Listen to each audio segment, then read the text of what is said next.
And it says meeting is now streaming live on Facebook. We did it. Woo! Okay. So welcome to another week of artist conversations with the Otherworldly Arts Collective. And tonight we have Jes here. So Jes, for people who don't know who you are, will you introduce yourself and kind of give us a little explanation of who you are, where you come from, what you do, who are you? Okay. My full name is Jessica Shimmick. All of my artwork stuff, I go by Jes Lee. Lee's my middle name. So I just kind of shorten everything for that. I am a photographer, printmaker, and bookbinder.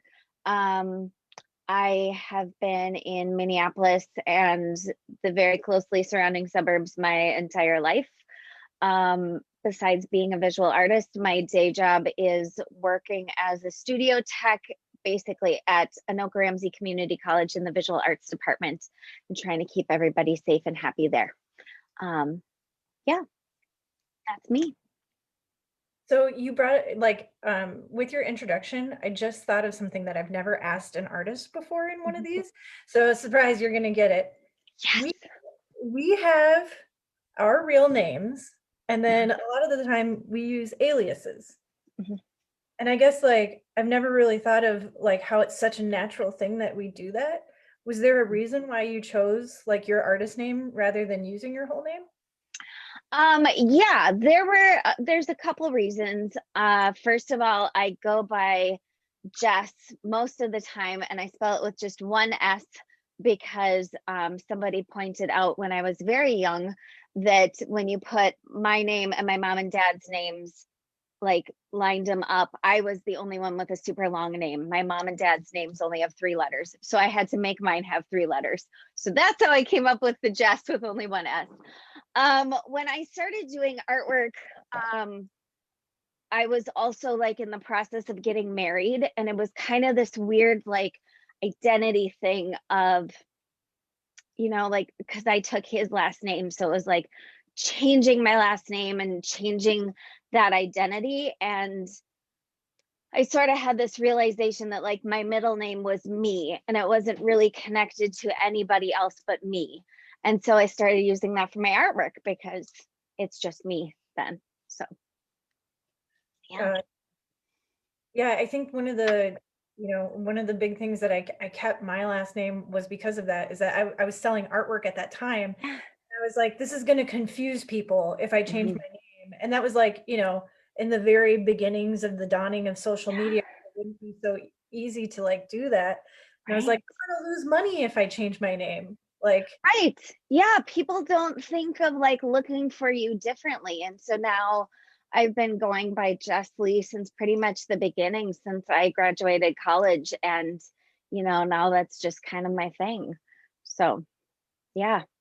It's a weird thing with art and your name like that. I can't believe it's taken me this long to ask an artist about this. It's a net, you know what I mean? There's even when we have forms that we have for everyone, we're like, you have your artist name, but we really need your real name in case we need to write you a check. Yeah, exactly. Because if you write me a check to Jes Lee, my bank's like, okay, you really need to set up a different account for this. So yeah, I totally, it's a weird thing, but yeah, it's real. We all have weird reasonings for it, but yeah, that's mine. So you have a studio that you're working out of constantly, and you're a studio tech at the college. Can you talk about what your week is like, or what your day is like working, because you're essentially being a full-time artist 100% of the time, constantly making artwork, and then you're also having this relationship with students and guiding them through their daily practices too. So what's a typical week like?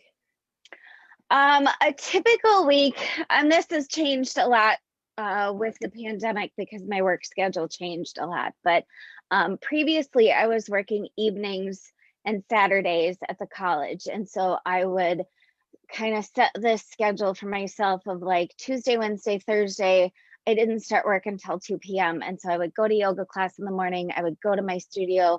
I would work on artwork. I would eat my lunch there. And then I would go to work. And then I would get home, pretty much dead to the world by that point in time. Now it's a little bit different because I'm working more daytime hours, but I still try and get to the studio, at least once a week. I'm doing a little bit more work at home right now. I share my studio with two other amazing women, and they're super great. And I really miss working together with them, but we're also trying to like stagger our schedules at the studio so that we're not all there at the same time and not all sharing our exposures with everybody else. So I have been working a little bit more frequently from home, just because of my schedule and theirs. But then also, like, I have education system hours. So like I am off for 3 weeks around, like Christmas and New Year's. I am off during the summer. I'm off for spring break in March. And so like, during the school year, sometimes it'll be hit or miss, and I'll have weeks where I don't get to the studio at all and I don't do a lot of my artwork. But like I have this concentrated focus time during the summer where like I'm just trying to be at the studio every day. So, there's like, when you think of an artist and their studio is like, there's some artists that they don't need a studio. Like Mhm. they don't need that at all. But for what you do, like there's a big portion that you need space and ventilation and like Mhm. lots of, can you explain like for, I guess like we're gonna have to just then jump into like explain how you do all your art and your Uh-huh. printmaking. It might be Yeah. part of it, but like, a studio can be a really big investment for an artist to do. And if you're already working and you're trying to pay rent, and it's like you're paying a second rent Mhm. for this studio. And it's Yeah. like, even for myself, like that's really hard to Mhm. manage.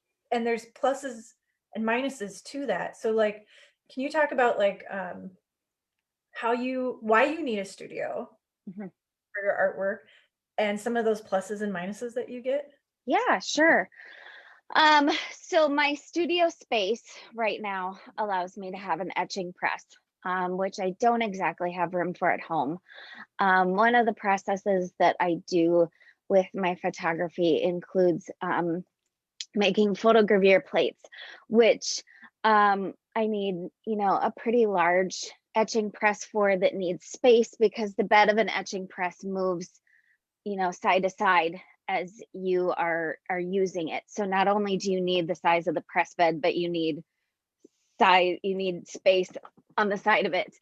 And cleaning up printmaking ink and stuff like that is notoriously toxic. Like you have to use mineral spirits at a certain point in time. And we have pets at home, and so I try not to bring too much of that home for them to be around because it's a lot to keep them out of. So my studio space allows me to have that etching press and have that space to set up. I share the space with two other printmakers. So we have space for a big drying rack. We have two big flat files that we can keep all of our paper flat in. Each one of us has a big work table that we can work off of for, spreading out prints. I do a lot of bookbinding, and having a big deep table to work on when I'm cutting down paper and sewing signatures and stuff like that is hugely important. Um, I have a huge box that I put my printmaking paper in and create like damp packs. So when you're printmaking, like your paper takes a much nicer print when it's slightly damp, but you need like a big space that you can keep those damp packs in. So I have a giant like Rubbermaid box that I can set up at the studio to keep my paper dampened. So I mean it's a huge space thing. Plus the fact when you are an artist that's exhibiting your work, especially 2D work, you end up with a whole slew of frames and a whole bunch of framed work at the end And, like none of us have super big houses or places to live. So like trying to, when you take down a show and you've got like suddenly 20 pieces of your artwork that are in big frames, like what are you going to do with them? And so our studio space, allows us all to store that artwork. Plus, post, pre-pandemic, it was a huge opportunity to have people come through and see our work. We were having open studio events once a month, where our studio was open for a few hours on a Friday night, and people could come in and look at our work and talk to us and buy stuff. And then as our studio is in a building, and it's in a building that's occupied by other artists. And so we would plan, 2 big events throughout the year. We were open for Otherworldly, and we were open the 3rd weekend in November.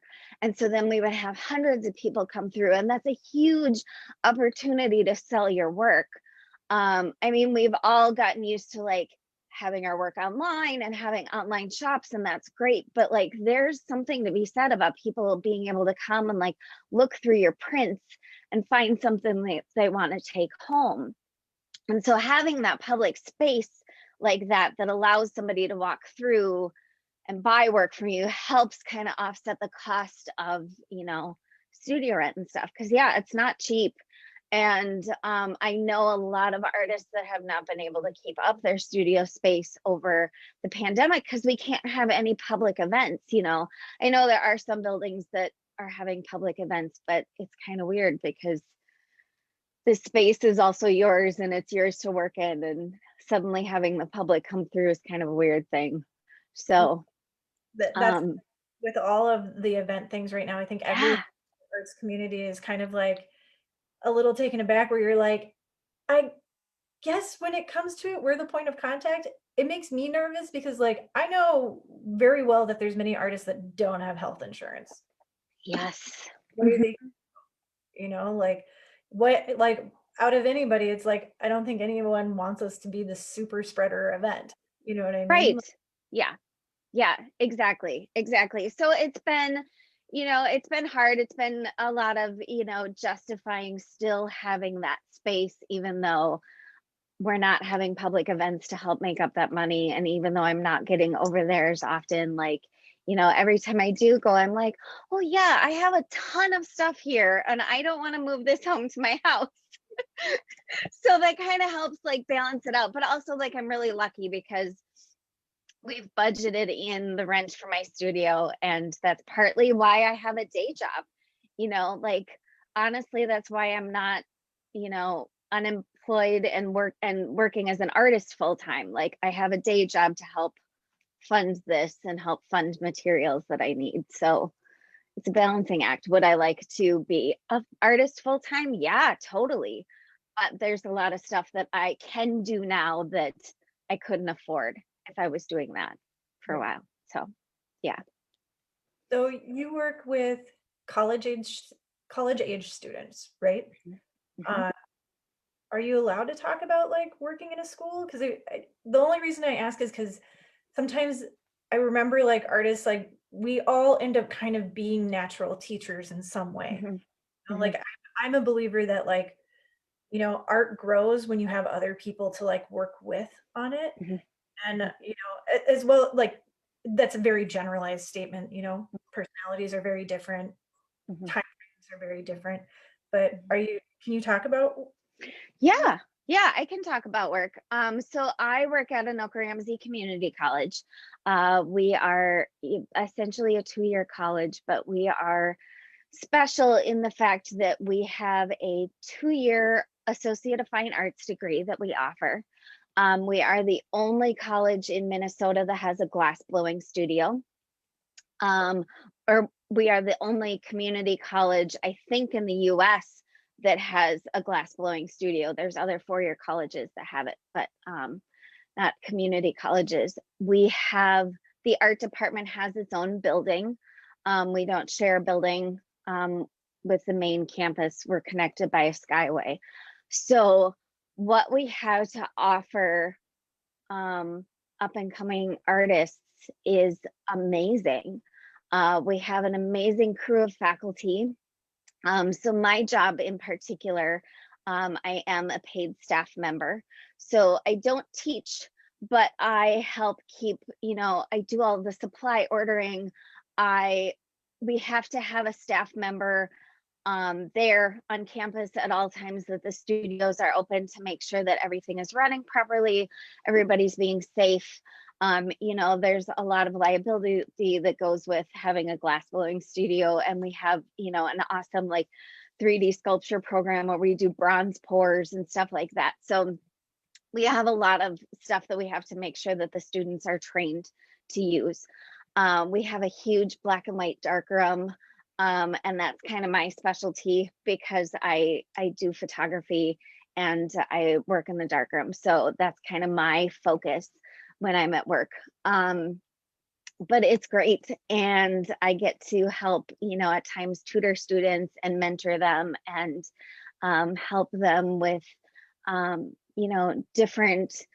We have a lot of discussions about like what they're going to do after they graduate, because they have the option of going on for a 4-year degree, and they have the option of going on for a 4-year degree in the arts like I did, or some of them just stop, with their 2-year degree, and all of that's fine.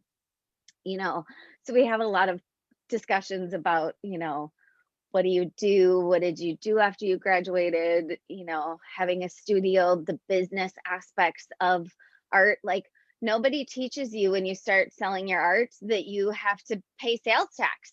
Nobody teaches you that you have to like do bookkeeping, and we still like, these are things that we just, talk about. Like, we don't even have a class that's focused on that. We just talk to the students about that as we're going and as we have time. But like, the whole faculty, everybody is working artists, and the staff, myself and my coworker, are working artists. And so we have to like model daily for the students, like, what that means to be a working artist. And the questions of, can you get an art degree and get a job? Yeah, you can.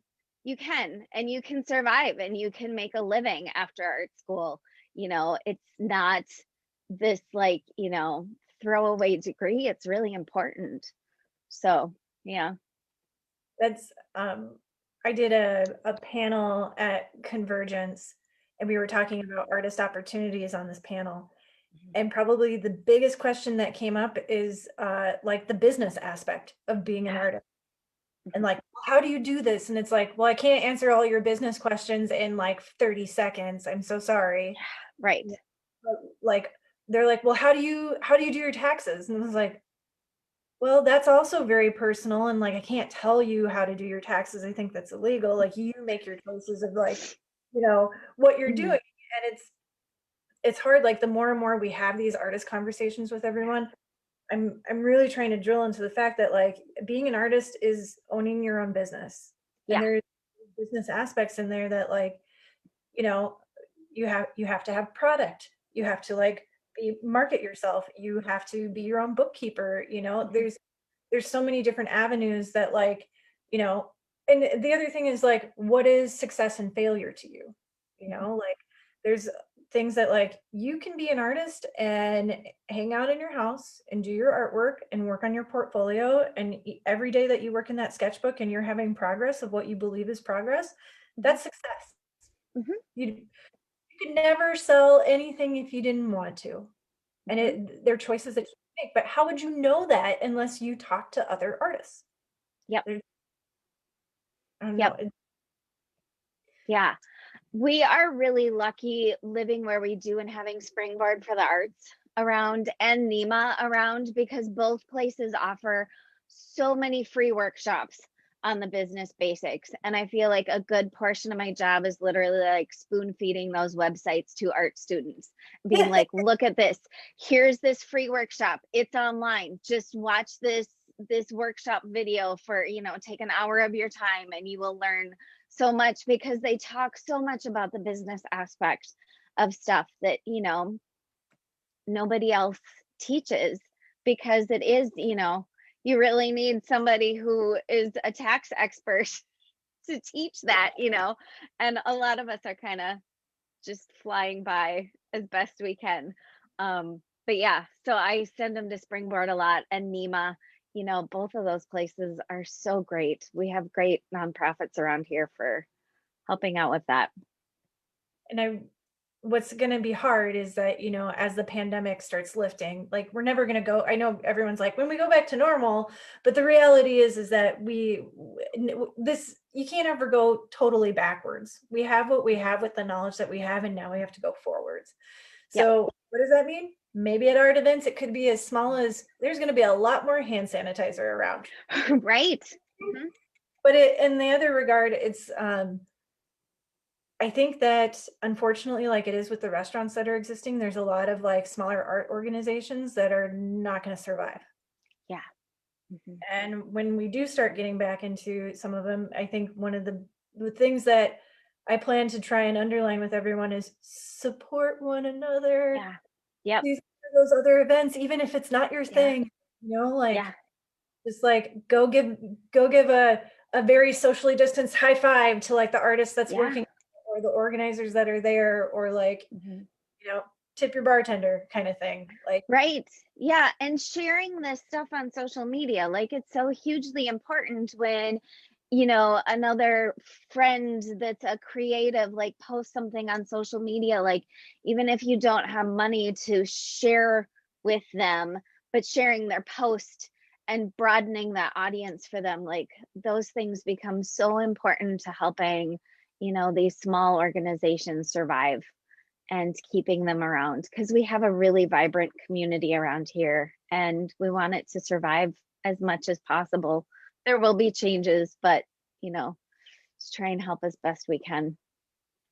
I was and it's, oh, excuse me. I know that I really need to get to your actual physical artwork, but I have one more comment on that, Yes. like, um if you imagine a city where you live without artwork, it becomes kind of dull.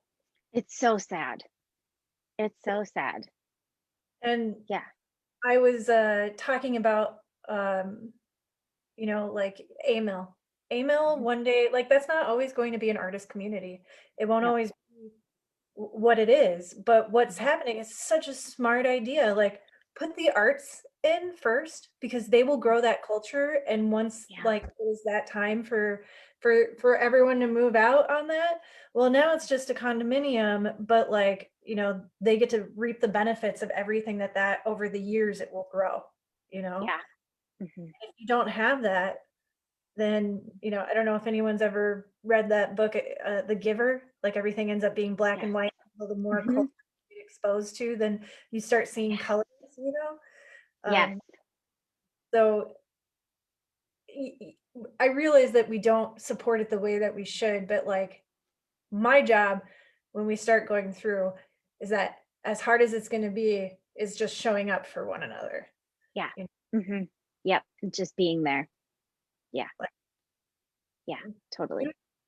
to your capabilities, I should say. Yeah. Like don't do it out of guilt. Do it because you want to be there because we're going to do it together. Right. But Yes. Yeah. but with that, I know you got pictures of your studio. I saw Yes. that. Mhm. Will you show some of it? Just because that I Yeah. realized that I didn't do the really annoying thing that I usually do with people is what is printmaking? Yes. Okay. So printmaking, let's see. First, let's start with a couple of studio shots. So um, these are when our studio is really nice and clean and it's set up for some open studio events. You can see kind of in the back corner of this a portion of my etching press. I am able to kind of tuck it in the corner back behind my work desk when I'm at my studio.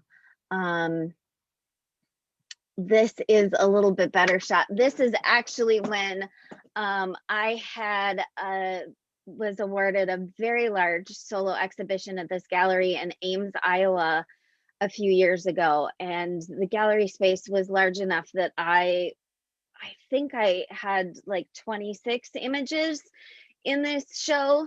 And so this is part of my studio set up with when I was hanging up work to just try and edit and figure out what I wanted to include. So you can see here we have this huge wall that we attach work to.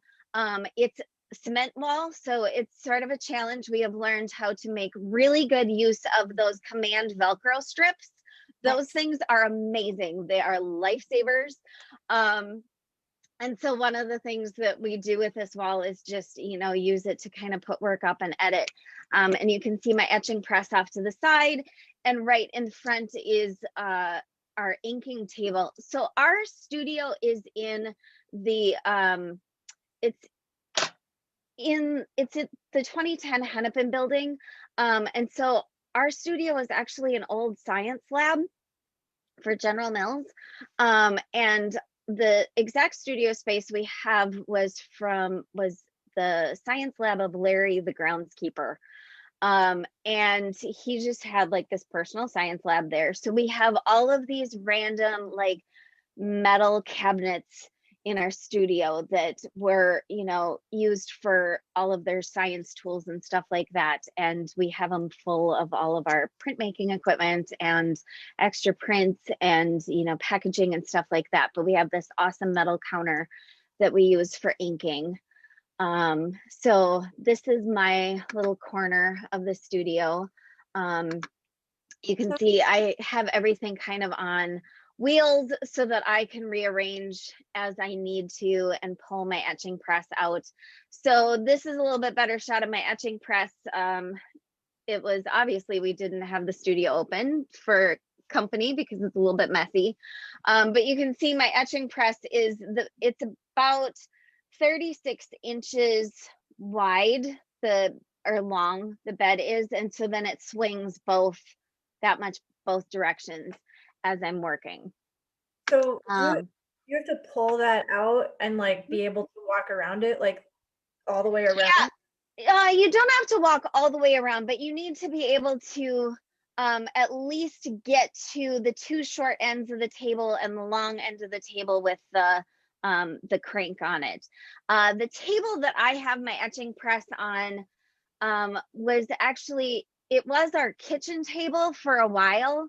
When I saw this table at the store, like I knew that I eventually wanted it for a studio table, but I had no studio at the time because this was a very long time ago. And so I convinced my significant other that we needed to buy it and use it as a kitchen table. And then finally, when, you know, I had a studio space, I'm like, great, this is going to be my etching press table. And I talked with a friend who's really good at like fabricating stuff. And I'm like, what kind of caster wheels do I need to put on this so that I can move it? You know, because this is like, it's a heavy solid table and my press is, you know, somewhere between 200 and 300 pounds. And I'm like, I need to be able to move this thing out and move it back so that I can, you know, store it easier, but still use it. And, you know, I'm kind of a wimp. I don't have the best upper body strength. And so my friend helped me find you know, told me what wheels I needed to buy. And so it's very easy to move it around, much easier than you would think. So this is just a cool shot of our building. Somebody put this neon sign that says art up above one of the buildings and it reflects into the parking lot. So this, that it was a lab. I didn't know that about that. And they just left all that stuff in there? They did. And we had the opportunity of like pulling it out when we moved in, but the reality is that like when you move into a studio space, usually you don't have built-in storage. And ours came with built-in storage, and we have these long cabinets on either side of the room. And so it was just kind of amazing. And yeah, it's not always the easiest to work with because it was a science lab. And so I don't know if you can see in this picture, but there's like these weird little gas valves along the counter. And we have like ended up putting like little plastic pieces on the end of them because they're really sharp. And if you are, you know, using a really nice rubber brayer to ink, on that table and you go too far and like ram your brayer into one of those gas valves, like it's not a good day. So we have, you know, had to make some modifications, but the reality is like we have so many drawers and cabinets, and you know, we've talked about this a lot when looking at other studio spaces, is like we would have to build our own storage or buy it. And this space came with it. It also came with 3 sinks. We have running water in our space, and which is like necessary as a printmaker for cleanup and stuff. And that's not available in a lot of studio spaces. So yeah. And then because the other part of my life, I am a photographer. So this is my home darkroom. It is not fancy. And the lighting is crap in it for taking photos of it because it's a darkroom. It is made to be dark. But this is in our basement. When we bought our house, it had this really weird, skinny room in the basement that just had like one tiny window in it. And it's the only room in our house that had tile floor. And when we moved in, my significant other said, "What are we going to do with this room?" And I said, "It's my dark room. That's it." And so we blocked off the window and we put in vents and stuff like that in there. So I have a dark room at home, which is pretty amazing. So right now it's more so set up for film developing and scanning in. I use my digital camera to scan in my negatives, and so it's kind of been set up for that. But yeah, so that's that. So you were asking about the printmaking process. Yes. So what I do, the printmaking style that I do the most is a process called photopolymer photogravure. And so this is one of the images. And what this process entails is taking an image, taking a photograph, and I bring it into Photoshop and I do some adjustments with the contrast and exposure and stuff like that. And I print the image onto transparency. So I print it onto film.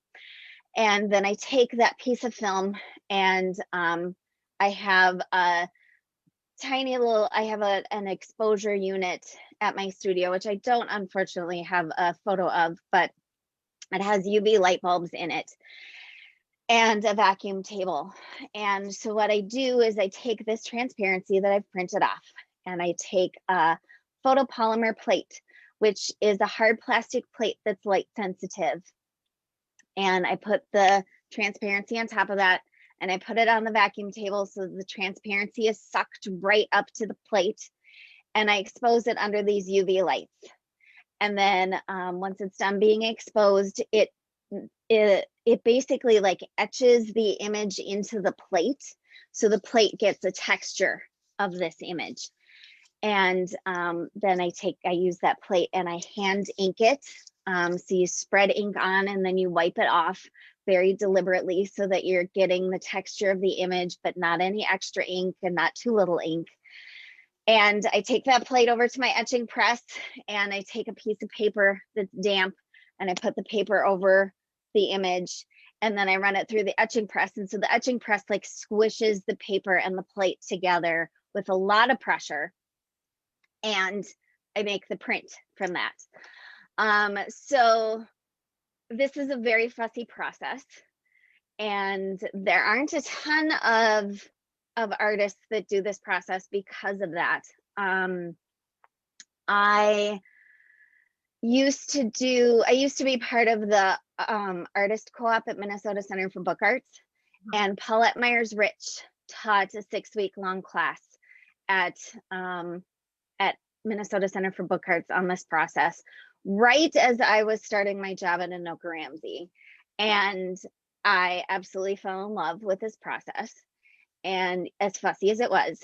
And one of the things with my artwork is that I layer images together. It's never usually just one straight image. So this is actually 2 images layered together. I have another one. This one is a photopolymer photogravure print. And this is also 2 images layered together. And one of the things that intrigued me the most is Paulette knew how I worked. And she said to me, she's like, your artwork's not going to translate very well to this medium because layering the images together is too hard. You're not going to get the right amount of, you can't have too dark of an image because it won't come through in this process. She's like, it's going to be too fussy. You're not going to like it. And I kind of went, challenge accepted. And then when I started my job at Anoka Ramsey, like we have etching presses at work. And so I talked to my dean and I talked to my faculty and I'm like, I want to play with this process. Like, can I use the etching presses here when I'm not working? And they're like, yeah, sure, fine. You know, as long as the students can come ask you questions about what you're doing while you're working, that's totally fine. So I started out doing this and I got a couple of images that I really liked. And then I applied for a Minnesota State Arts Board grant. And I was accepted and I won this grant. And with that, I was able to buy my own etching press, which was awesome because then I didn't have to share it with college students and I could work on my own a little bit more. So this is the printmaking process that I do the most. And it's fussy, but I love it.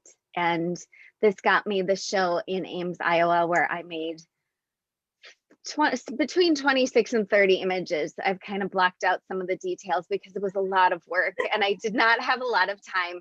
And when you start like making printmaking, like you never make just one because there's always like something wrong with it. And so I pulled like 7 prints of each image so then I could edit them down to like the best 5. And when I have like the multiple colors on the plates, like I was inking those colors all at the same time. And so it was this very, very long process. Just to interrupt you for people who don't understand this, like printmaking was the way of the world. Like that's how like if it wasn't for printmaking, like we wouldn't have books. We wouldn't we wouldn't have education. Reading wouldn't be a thing.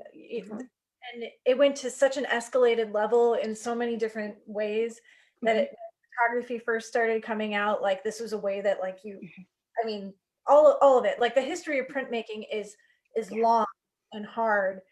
And when it comes to the arts, I think it's interesting that you say that it's fussy, like you're using that word as fussy, because I don't think that like you are, when you say fussy, it's a process. Like one piece of like artwork is hours of time, hours of mistake, pressure going wrong, ink splattering wrong. Yeah. And this is definitely a generalization. I guess I haven't seen you work, but of most of the printmakers I've ever met, they're some of the neatest artists, clean wise. Not me. Not me. No. I do not fit the typical you know, stereotypical photogravure artist. I am not neat. I am messy. I you know, don't always, there's a lot of things that I don't have patience for. For some reason, this process I have the patience for, and I have learned the hard way how to be a lot cleaner and neater when I'm working on this process. So this is a story just to give somebody an idea that I remember this artist telling me a story about when she was young, and she is a much older lady, and she was saying that when she started printmaking, that her teacher would check her hands, and she failed a class because she had ink on her hands. Because it's very I have learned to wear gloves for everything but putting the paper on the plate and pulling the print because otherwise my hands are always dirty. You're like deteriorating everything that I know of printmaking. Yeah. Maybe it's been a while since I've been there, because like I tried to print make like a couple times. Like I was like, I think I can do this. And I was like, I am too messy to live in this thing with all of you people in this room. And we're working with the same image for like weeks. Like I'm already bored of the artwork that I made and you're making me hate it like 3 or 4 times. Yeah. Yep. Yeah. That's totally true too. And I have learned, especially with my photogravure prints, like I will make an image and I will pull however many prints of it that I want to. And by the time I finish with that little run, I will hate it so hardcore. And I have a pile that I just put it in and I set it aside until I'm doing my final editing, like you saw with all of the images taped up to the wall. And only then can I decide to edit it out. And there are some then that get torn in half and put in the recycling bin. And, there are others that I come back to and I'm like, okay, you know what? I don't hate that as much. Or I'll go back to it and go, you know what? I just need to print it in a different color. And then I'll go through that whole process again. But yeah, it's a good challenge. Good challenge. Show some more because I feel like I've been talking so much and you got so many amazing things. So beyond that, I don't print everything out of in photogravure because some of my images are way too complicated. Like this one has like 5 images in it, and so there is work that I just do like inkjet prints of. Everything that I do starts out the same way. I photograph using medium format film mostly. So I don't do any of my artwork with my digital camera. I use a medium format film camera. So if you remember film cameras and remember the 35 millimeter negatives that were, just small, medium format film is a negative that's 2¼ inches by 2¼ inches. So it's a big square negative. And then all of that film I'm now developing everything myself. I recently taught myself how to develop color film. And then I digitize those negatives. And so I'm using either a flatbed scanner or I've recently started digitizing them with my digital camera because it's one less piece of technology to keep updated. And I've gotten a pretty good setup. So then I bring those images into Photoshop and I start layering them together and playing with them. And it's a very subconscious process. It's super hard to explain, but that's how I end up working. So this is one of the images that I had in the most recent Unicorn Art Show. This is the first series where I started playing with putting myself in my images. I never did a lot of self-portraiture, but I've been really inspired by an artist named Brooke Shaden. And I've been following her on Instagram, and she's been doing like all of these online workshops and classes and stuff. And a couple of years ago, through my day job, I have staff development money and I can spend that money on like a class for something that I want for my personal development. And I took one of her classes.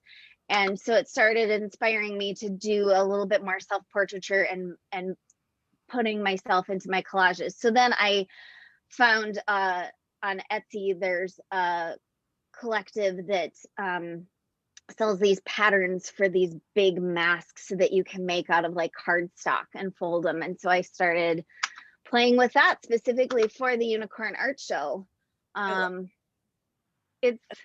It's pretty fun. I'm really enjoying working like this. And I am lucky enough that with my day job, I can borrow some really nice studio lights and backdrops when I want to use them for this, because that setup is not necessarily cheap. I think that's all I have from the Unicorn Art Show in here. So you do have a question. What do you love about medium format film cameras? Oh my gosh. Well, partly I am lucky enough to own a Hasselblad 501 CM, which is an amazing camera. And I love that camera. And I've been working with it since probably about like 2001 is when I got it. And so that camera is like an extra appendage of mine. Like I know everything about it. I can load and unload it quickly, even while I'm walking. And it's just like, it's like an extension of me. Um, Beyond that, like I just love the tactile nature of film. Like there's just, when I was in college, like we didn't have digital cameras. Nobody could afford them at that time. So we were still doing stuff in the darkroom, and we were still very much working with solely with film. And when digital cameras came out, like they're super cool. And I have a really nice one that I use for a lot of paid art gigs, but it was just never, I just couldn't get it to translate right with my artwork. I couldn't get it to quite jive with my artwork. Part of it is that with the medium format cameras, I'm very used to the square format. And I really like that square format. And I can visualize things better in that format. And so I haven't quite gotten out of that.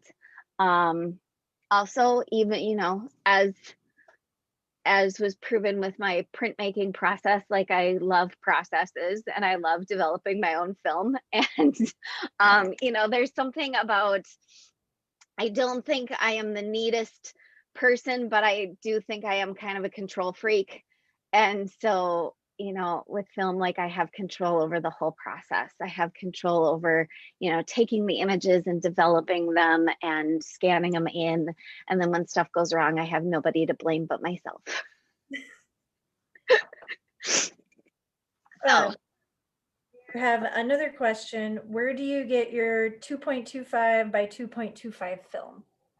There are actually quite a few places. So locally, you can get film at West Photo on Hennepin and University, right next to Certix. They stock a ton of medium format film and black and white and color. They will also develop color film there.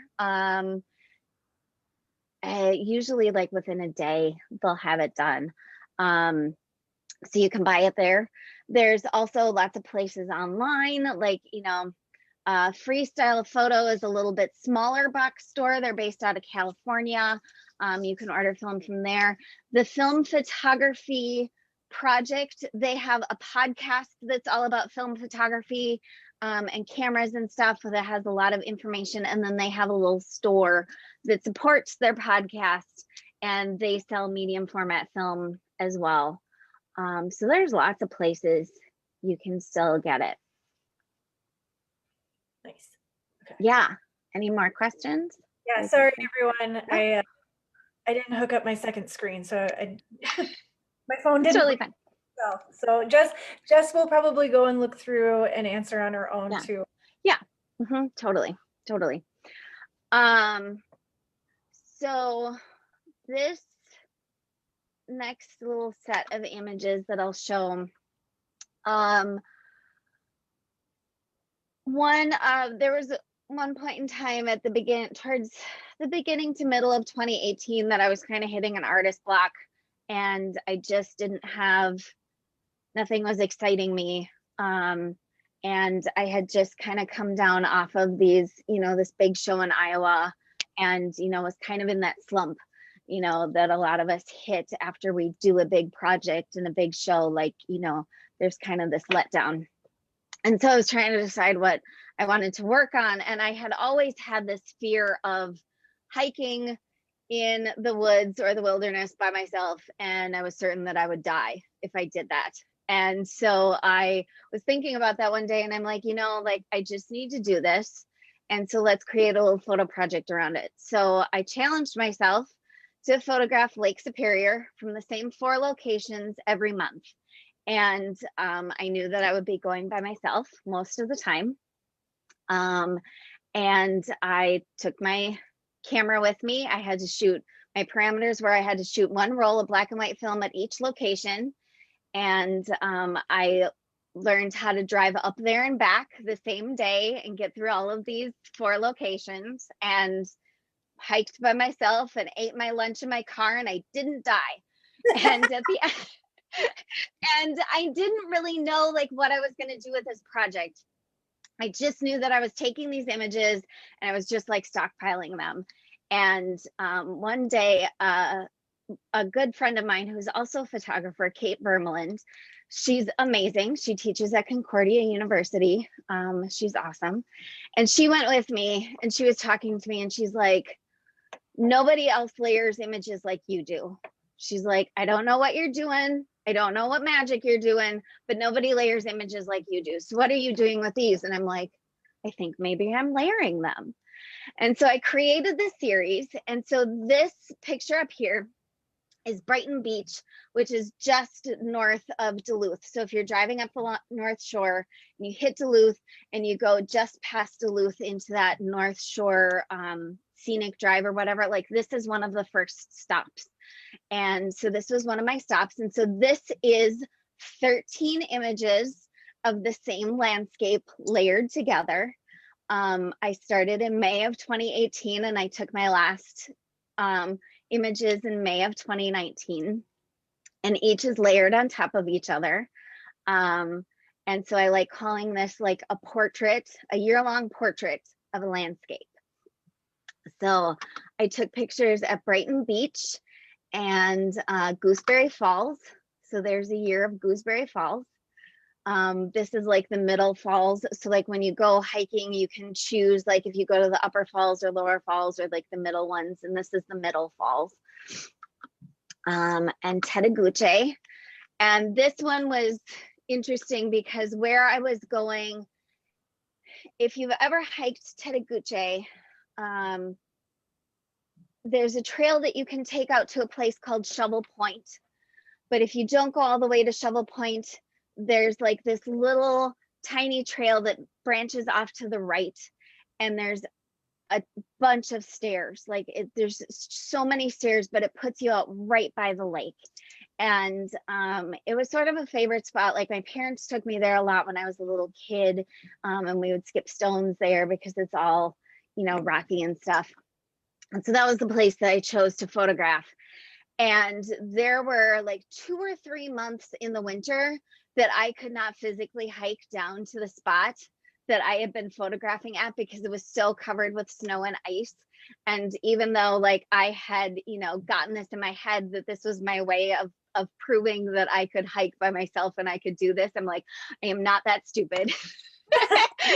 And I'm not going to get stuck down at the bottom of Lake Superior. And so this one you can see there's a couple of layers of it that have like a little bit different perspective, and that's from the couple of months that I couldn't physically get down there, and I still put them in anyway.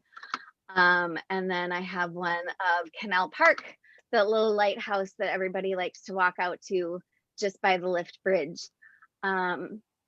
So this came out of that, and I'm still working with this series. I'm working on because I took a whole roll of film at each location, like I have other views of all 4 of these places. So I'm working on putting together images, other images from that. And I eventually want to put it together into a book, a little artist book. So I just started a similar project this past May of photographing 6 locations along the Mississippi River because I really liked this idea of, you know, a portrait of a landscape that takes a whole year to take. And but I didn't really want to be driving that many hours each time. So it's 6 locations along the Mississippi River that are close by. The farthest north I go is Babcock Park up in Elk River, and the farthest south I go is in St. Paul. I believe it's Crosby Farms is the furthest south I go, which is it's like just the southern portion of downtown St. Paul. So it's not super far south. But I've been photographing those 6 locations since this past May, and I'm going to continue until May of 2021. And that is actually the first project that I started a Patreon for. And that's been super fun because my Patreons have helped me purchase the film for that project. Um, Can you and it's, explain Patreon just for people who yeah, know what it is? yeah. So Patreon is this really cool thing. And as an artist, you can set up Patreon site and you can set up, it's basically like a blogging website platform, but you set it up so that people support you with money and you set up your tiers. So like I have people that support me for $1 a month. They pay $1 a month and they get access to all of the images and the work in progress of this Mississippi project. I am horrible at showing work in progress. I always have been, but like I am making the exception for this. And so, you know, for like $1 a month, they get to see all of these images as I'm taking them. I have people that support me for $3 a month. I have people that support me for $8 a month. The $8 a month people, like, I handwrite them a card every month that I make, just as a little extra thing. So as an artist, like, you get to pick what your support tiers are. You get to pick what people get at the different levels.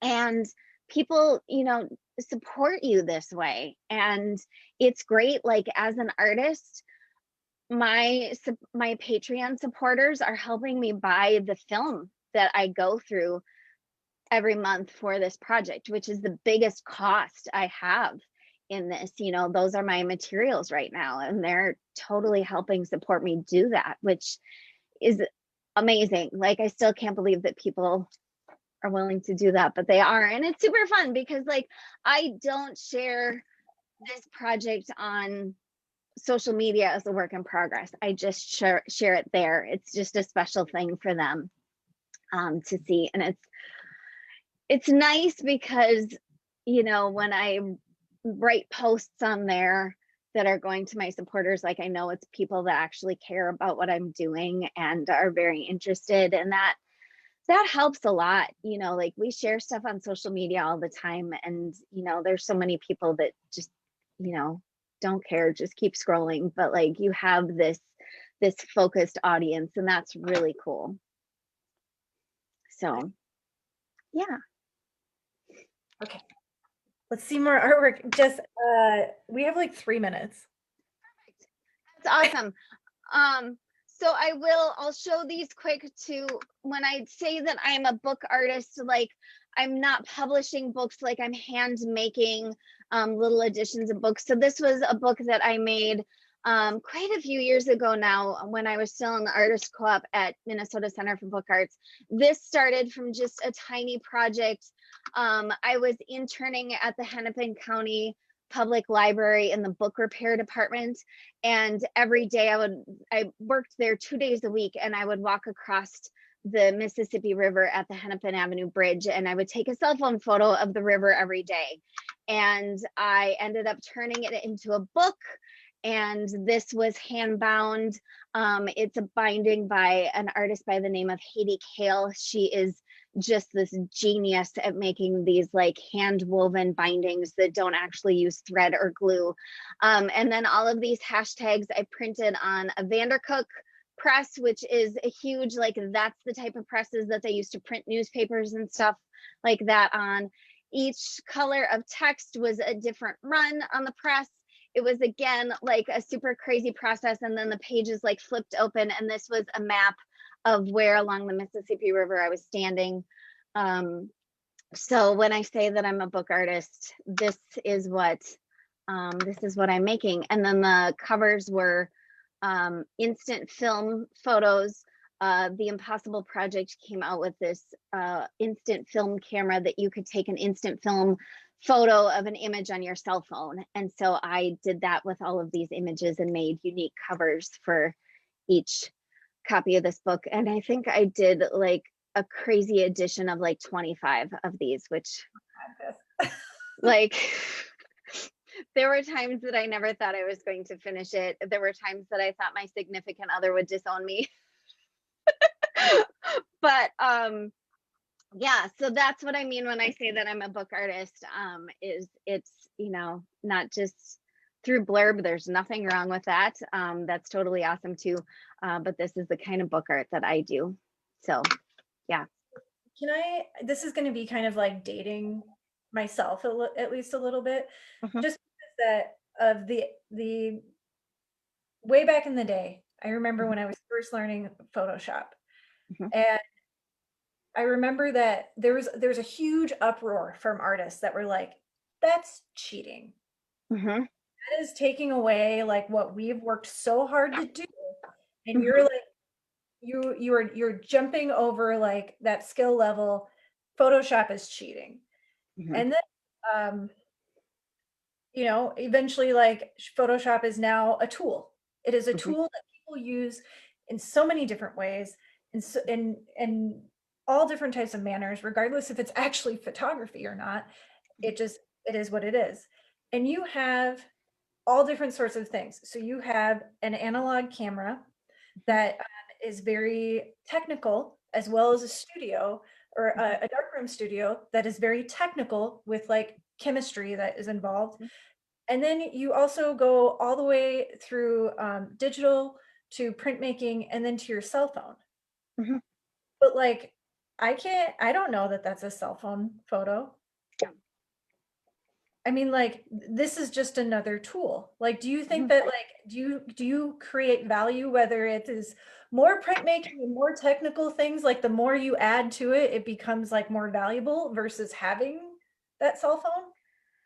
No, I think I think the value comes out of what you do with it. It doesn't come out of how you start. Um, I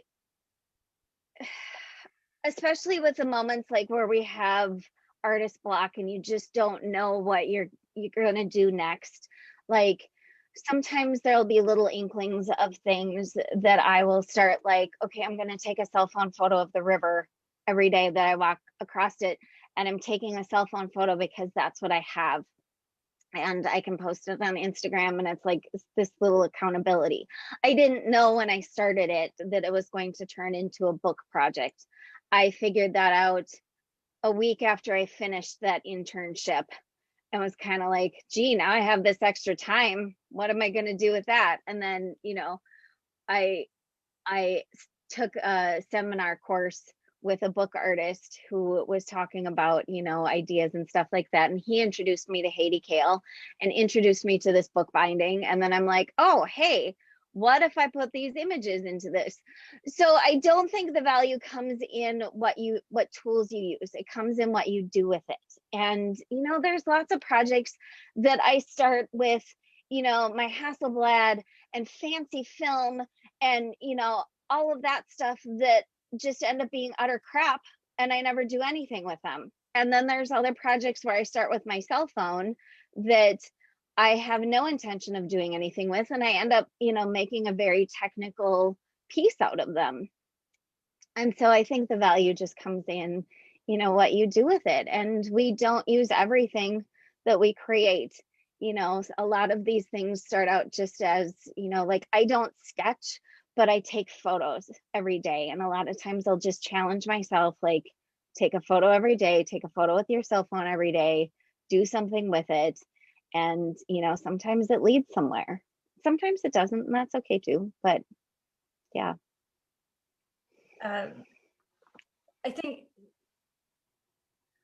I think that's what I wanted to hear, like in some regard, because like what you're doing is beautiful. Like there's no way that you would know. You know what I mean? Like uh, I think I had this conversation with Nathaniel, and I may get this wrong, but one time somebody told me that with photography, it's this delicate balance of like knowing your technology, um, and then it was knowing your technology, understanding your eye, and then like the creative process to with that. And if you don't have one of those things, like photography fails. Like if you don't have like the technology behind it, like if your camera phone starts jamming up and it's not working, like you're usually the first one that's going to like figure out something that's wrong with your chemistry, or something Mhm. that's wrong with your etching, or something that's wrong with like the resolution. Like unfortunately you become tech support, you Yes. know and Yeah, then you become your own tech support. And then in the next thing is that if you don't have a good composition or you don't have a good eye of what you're trying to capture through that technology, it's Mhm, going to fall flat. And then mhm, what I think what you're saying is that what do you do with it? The creativity mhm, section of it. mhm. Yeah. That and I mean I don't photo. So like and it's very like I get blown away like all the time. Like I'm blown away from you and some of the artists that I have where I'm just like I sit here and I just feel so like starstruck in a lot of ways where it's like how you make magic. I just don't get it. You know what I mean? Like that's so many things. That's so many things. Like just it's like you've already lived like your 9 lives of being a cat, of being like as a photographer, you're like, I already did them all. Like, I'm here. Huh, yeah, it's just, it's all a process. Like, I can't paint. And so when I look at like what you paint and you draw, like, I think you're making magic because I cannot paint. I, so I think it's all, we try all these different things. And, whether you go to art school or not, you try all these different things and you try all these different hats on, and then you find something that fits. Um, when I started out my very first photography classes in the darkroom, I thought I was going to be a journalist. I thought I was going to go to school to be a journalist. And somebody said to me, because there's always people that say idiotic things to college students, somebody said to me, you will get paid more if you can take your own photographs for your stories. So you should learn photography too. And I'm like, cool, money's great. And so I talked to the editor at the school paper, and she's like, yeah, I could use some more photographers. Here, come to the darkroom with me so I can show you how to do this. And that ended there. And I was on the school paper for one more semester before I'm like, this is dumb. This is not for me. And I'm moving on. And this is where I've ended up. And in those darkroom classes, when we were just learning Photoshop, I said, I am never learning Photoshop. I am never using Photoshop. Photoshop's not for me. I'm always going to be in the darkroom. And then I eventually, when I was at the U of M to get my bachelor's, I needed an extra class one semester.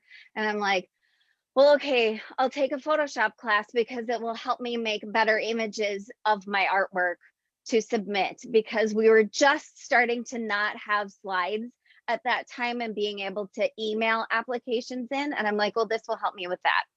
And I took a Photoshop class with Gary Hallman, and now I've been doing this ever since. And it changed my mind. So, like, we go through all of these processes and all of these steps, and some things stick and some things don't. And it's always the end result that matters. Oh, This, Jess. this was super fun.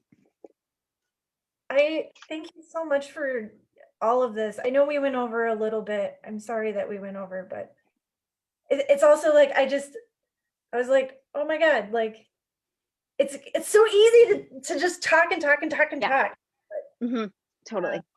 and if Totally. anyone has any more questions, I'm sorry that I didn't refresh my screen when people were asking. I know Jess will come Yeah. back and take a look Mhm. and stuff, but Yeah, totally.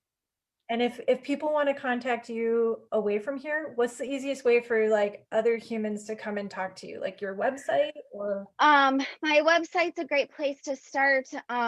You can also find me on Instagram. I am Moon Sweetie on Instagram. That was my handle forever ago, and I just never changed it because people knew to find me there.